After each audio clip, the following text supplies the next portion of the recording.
मोदी साहब के ऊपर काफ़ी ज़्यादा तनकीद हो रही है उनकी अपनी पार्लियामेंट में। वो शुरू में हमने क्लिप्स वगैरह भी दिखाए, लेकिन फील्ड मार्शल साहब ने एक बड़ी इंपॉर्टेंट बात की है। उन्होंने कहा कि जब से इन्होंने शिकस्त खाई है, अब ये अपनी प्रॉक्सिस के ज़रिए पाकिस्तान के अंदर मुख्तलिफ जगहों पर अटैक्स वगैरह करा रहे हैं। उसको डील करने के लिए पाकिस्तान कितना तैयार है?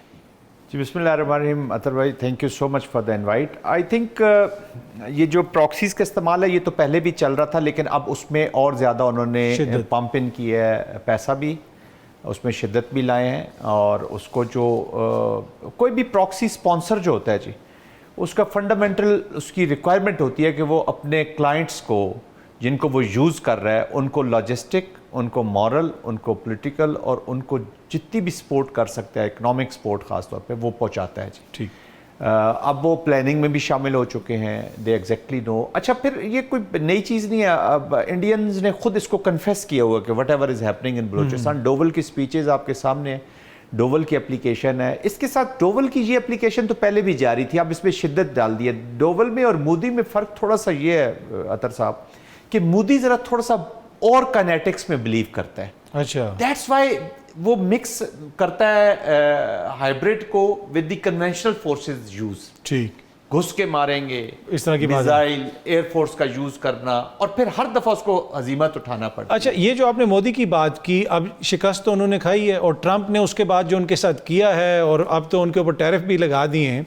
अब मोदी दोबारा कहा जा रहा है कि अक्टूबर सितंबर में कोई इस तरह की हरकत कर सकते हैं। कुछ लोग ये कह रहे हैं जी इंडिया असला खरीद रहा है, पर मेरी नज़र में तो इंडिया के पास पहले कम असला है। 90 अरब डॉलर उनका बजट है, इतना तो हमारा टोटल बजट नहीं जितना उनका दिफाई बजट है। जी अतर साहब, देखिए इंडिया का ये जो 2014 ऑनवर्ड्स हम देखते हैं कि उसका जो मिलिट्री ट्रेंड्स हैं या जो इंस्ट्रूमेंट ऑफ पॉलिसी, जो मिलिट्री और ये हाइब्रिड और ये जो फ्रिक्शन है, ये हिंदुत्व की आइडियोलॉजी के साथ लिंक्ड है जी।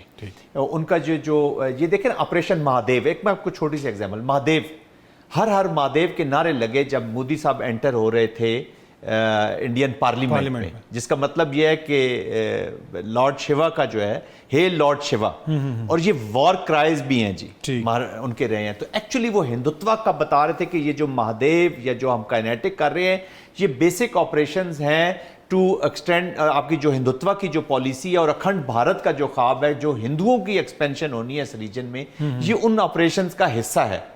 अपने डोमेस्टिक ऑडियंस को भी बता रहा है, क्योंकि हिंदू वोट अट्रैक्ट करना चाहते हैं ना, माइनॉरिटीज के वोट्स में तो वो इंटरेस्टेड ही नहीं है। उसे पता है अगर हिंदू वोट हमें इंडिया का मिल जाता है सारा, और वो आपके साथ खड़े हो जाते हैं, कांग्रेस को रिजेक्ट कर लेते हैं, तो फिर आपको पावर से बाहर कोई नहीं लेके जाएगा। फिर उन्होंने अटैक किस पे किया? सेकुलर के जो सिंबल्स थे। मैं पर्सनली तो कांग्रेस को भी एक सिक्के का दूसरा रुख ही समझता हूँ, सिर्फ वो जरा थोड़ा सा साफ सुथरा और ये जंग आलूद और बदबूदार सिक्के का हिस्सा है। लेकिन कांग्रेस एक सेकुलर जमात के तौर पर अपने आप को पेश करती रही। फिर नेहरू को इन्होंने अटैक किया इसी पार्लियामेंट की स्पीचेस में, इंदिरा गांधी को रेडिक्यूल किया इन्होंने इन्हीं स्पीचेस में। मैं तो हैरान हूं कि जिस तरीके से कांग्रेस ने उनको बर्दाश्त किया, उनकी इन बातों को, और उसको एक्चुअली वो सेकुलराइजेशन से जो सेफरनाइजेशन का सफर है, इसने 2014 ऑनवर्ड बहुत इंपॉर्टेंट तेजी से इसने ये सफर मुकम्मल किया। अभी मिलिट्री जो है ये आरएसएस का मिलिटेंट विंग बन के, और रॉ जो है वो आरएसएस का एक इंटेलिजेंस विंग बन के ये हिंदुत्व के ऑब्जेक्टिव्स को परसू कर रहे हैं।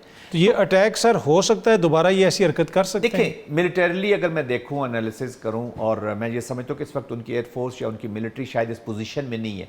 दैट्स वाई मिलिट्री के बयानात लिटिल बिट डिफरेंट आते हैं। इसी वजह से कुछ जनरल ऑफिसर सैक भी हुए थे, अगर आपको याद होगा, before the hostilities broke out. 3 3 star officers इन्होंने सैक किए थे, एक फ्लैग ऑफिसर और 2 3।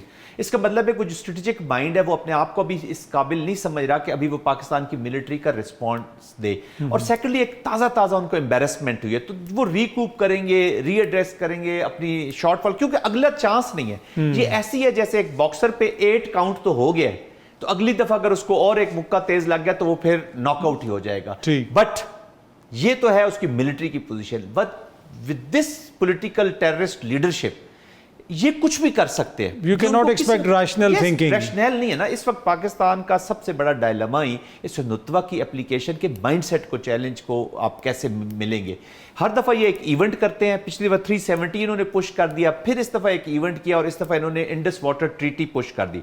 और इंडस वाटर ट्रीटी के बारे में जो उनके ख्यालात के थे, मोदी ने बड़ा क्लियरली अपनी स्पीच में बता दिया। तो मुझे तो उसमें यह लग रहा था कि शायद इंडस वाटर ट्रीटी प्रायोरिटी 1 के तौर पर सामने रखी गई, और कश्मीर को तो हर दफ़ा वो लिंक कर देते हैं, जिसको हम मिलिट्री टर्म्स में ना राइडर क्लॉज कहते हैं कि आप जो भी प्लान करें कश्मीर टेररिज्म के साथ रिलेट करके उन्होंने रखना ही रखना है। बट स्ट्रेटेजिक कंस्ट्रक्ट जो है स्टेट का वो बहुत बुरी तरह नाकिस तौर पे नाकाम हो चुका है, जिसकी वजह से अब nuclear with this leadership, Hindutva की लीडरशिप के हाथ में इस वक्त nuclear is the most dangerous thing. इनको परवाह नहीं है न्यूक्लियर वॉर की। ये जो क्रिएट करना चाह रहे हैं ना space under the nuclear overhang, तो एक्चुअली इनको अपने ना रीजन की परवाह है ना अपने मुल्क की परवाह है। तो इस वक्त दुनिया का ये कंसर्न होना चाहिए। और यकीनन अमेरिका को भी इस मेरे ख्याल में इस हवाले से अंदाजा होगा। देखिए ना इसमें सर एक और चीज़ भी, अब बिहार में भी इलेक्शंस आ रहे हैं। एक जिस तरह आपने कहा कि मिलिटरीली उन्होंने शिकस्त खाई हुई है, उनकी एयरफोर्स 2-3 दिन तो उड़ी नहीं, अब उनके लिए बड़ा मुश्किल है। लेकिन मोदी साहब के लिए बिहार में इलेक्शन उनको नजर आ रहे हैं। देखिए, जब मोदी साहब इस पहलगाम के बाद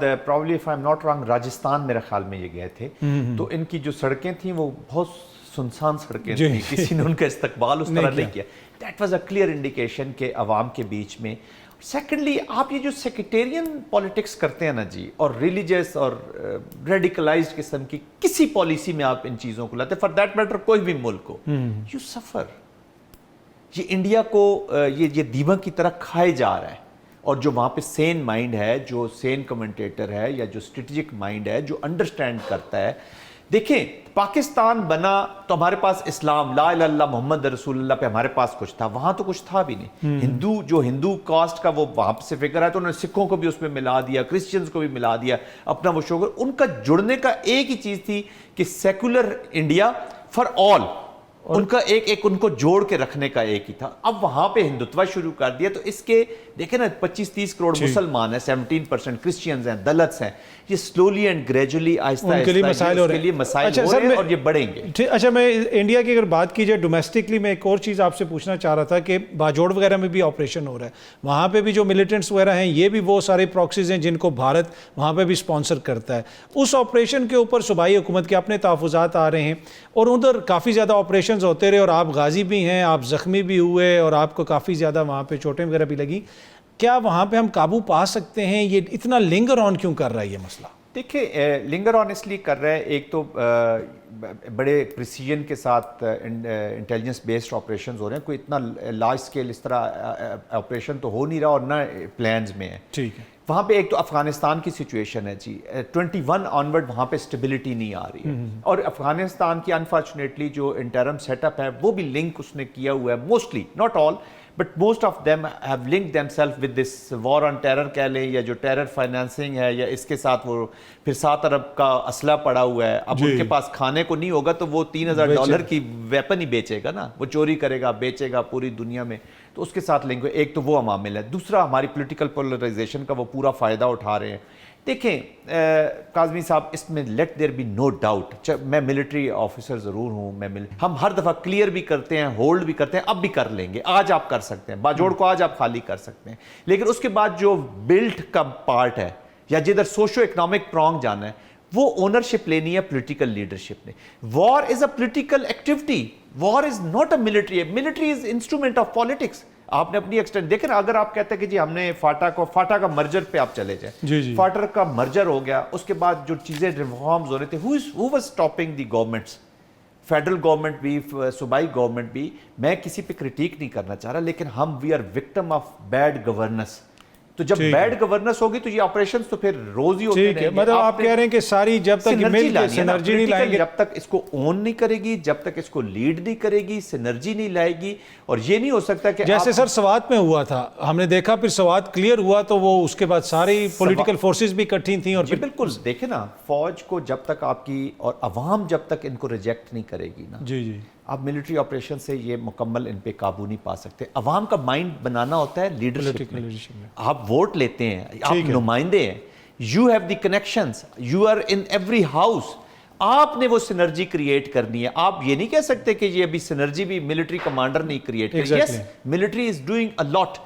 आज अगर पाकिस्तान की डिप्लोमेटिक पॉलिटिकल कोई विन है तो let there be no doubt it has emerge from the notion of victory जो आपने पहलगाम के बाद लिखा अगेंस्ट इंडिया। ठीक है, उसके बाद डिप्लोमेसी में बहुत अच्छा काम हुआ, सारा कुछ हुआ, लेकिन आपको जो बेसिक फाउंडेशन मिली वो उस जंग में जो हमने फतह हासिल की, आप उसके अगर बाद मिलिट्री ऑपरेशंस में विक्ट्री लेंगे बाजोड़ में इन जगहों पे, तो ऑटोमेटिकली आपकी पॉलिटिक्स इंप्रूव होगी, आपको कोई गालियां नहीं देगा, आपकी पॉलिटिक्स इंप्रूव होगी, क्योंकि 80 से 90% जो खामोश लोग हैं वो आपसे अच्छी पॉलिटिक्स की तवज्जो। बाखबर रहने के लिए सुनो न्यूज का यूट्यूब चैनल सब्सक्राइब करें और बेल आइकन पे क्लिक कर दें।